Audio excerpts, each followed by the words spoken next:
Samantala, umabot na po sa 80 ang mga baril na nakumpiska habang higit po sa 30 individual ang naaresto ng Philippine National Police sa gitna po ng umiiral na COMELEC gun ban.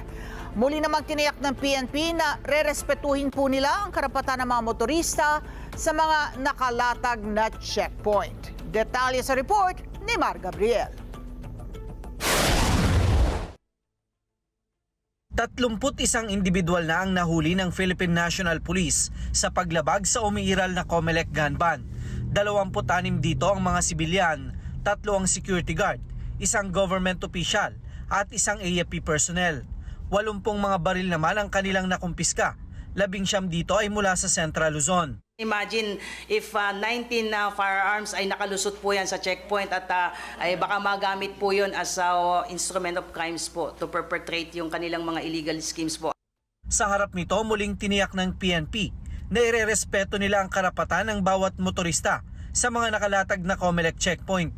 Katunayan, obligado ang mga pulis na gamitin ang kanilang body camera para sa transparency ng operasyon.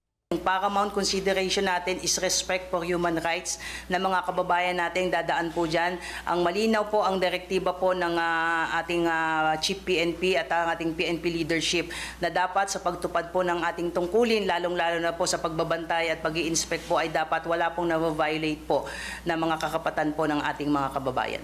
Ang COMELEC checkpoint ay dapat na may malinaw na karatula kung saan nakasulat ang pangalan at contact number ng team leader at ng COMELEC representative. Nasa maliwanag na lugar at nakasuot ng uniforme ang mga pulis.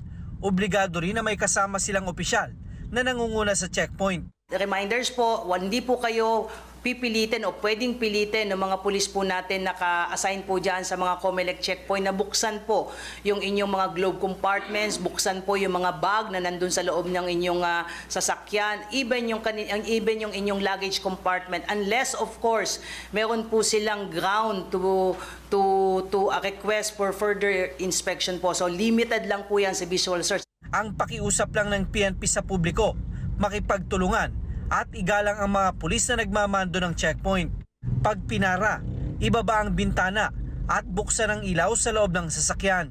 Maaari naman daw nakuna ng video ang ginagawang inspeksyon ng mga pulis para sa proteksyon ng mga motorista.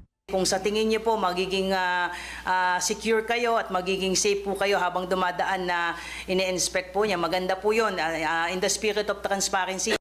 Magpapatuloy ang mahigpit na COMELEC checkpoint hanggang sa pagtatapos ng election period sa June 11, 2025.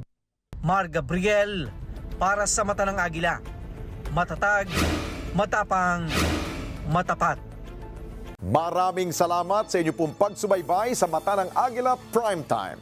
Para malaman ang matatag, matapang at matapat na mga balita, i-follow lamang at mag-subscribe sa @Net25 TV.